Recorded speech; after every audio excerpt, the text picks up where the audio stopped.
Well, while school is back in session, the learning did not stop over the summer for several area high school students. As we told you last night, 19 students from the Health Science Academy, which includes 8 area school districts, spent a week this summer on the Pine Ridge Indian Reservation, which is in South Dakota. Mike went along on that trip and has more on how the experience is changing the lives of our youth.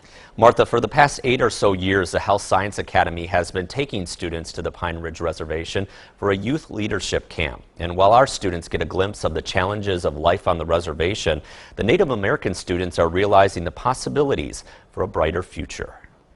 I'm from the smell of alcohol and despair, from proud warriors to pitiful drunks. 18-year-old Dea Goodshield Children's screams. knows the hardships of growing up on the Pine Ridge Reservation Lighters and swinging nooses. all too well.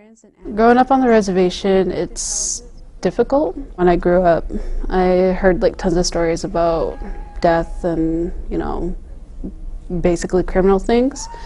But there's also good on the reservation, tradition, the sense of family. I come from a place that is full of love. Onalaska student Macy Call I am from a mother and a father who once were in love but no longer are. may not face the same kind of struggles as Dea on the reservation, but they are more alike than it appears. It's leadership camps like the one through the Health Science Academy that are helping the Lakota students here and La Crosse area students realize they really have a lot in common. They're very similar to us. Even though we are two different cultures and we're from two completely different places and two completely different scenarios in life, we're still people. Nami George is a teacher at Central High School and the Health Science Academy. He's been chaperoning the trips to Pine Ridge for years. We're in the schools working with the youth, oftentimes talking about leadership. Sometimes we're talking about STDs, sometimes we're talking about tobacco use, sometimes we're talking about alcohol, whatever the leaders in this community feel that they need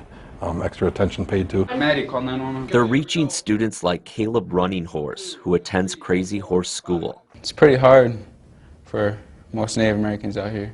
Caleb has had to fight hard to overcome his own challenges and stay on track. In my town, there's been at least 14 deaths in that past year, just in my little community.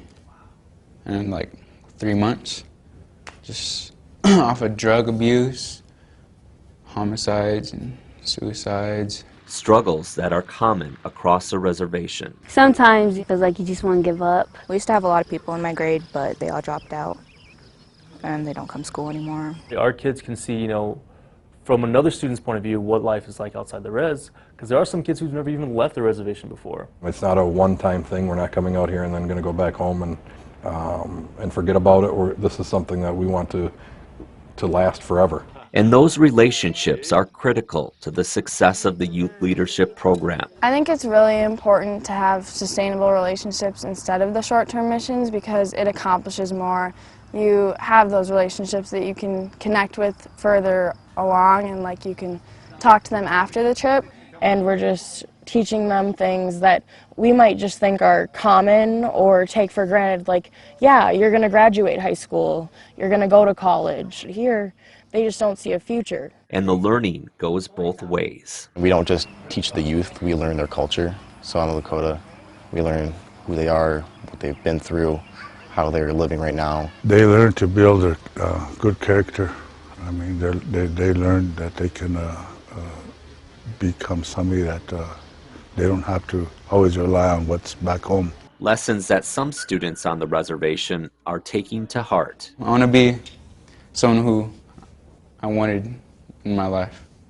I have kids talking about wanting to go to Duke, North Carolina, Haskell University, all these big schools, medical schools, and they have these big dreams just like everybody else. And while the leadership camp is helping shape the future of those on the reservation, it's also leaving a lasting impact on the students from La Crosse.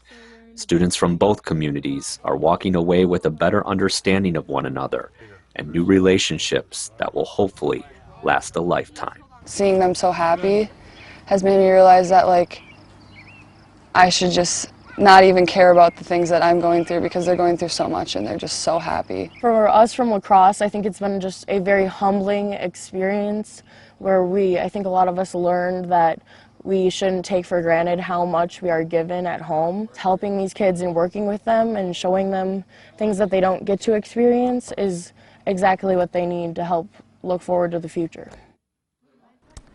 Now, Dea, who you met in the beginning of the story, actually had an opportunity to come to La Crosse to finish out high school. After dropping out her junior year on the reservation, she attended La Crosse Central this past year and graduated with the rest of the class of 2019 back in May. And it was also neat to see that a group of Native American students that we saw out on the reservation actually had a chance to come here to La Crosse this summer and experience life here in La Crosse and get a taste of what their future could hold. Absolutely, and share those different things with our communities. Yeah. It's good to see. Thanks a lot, Mike.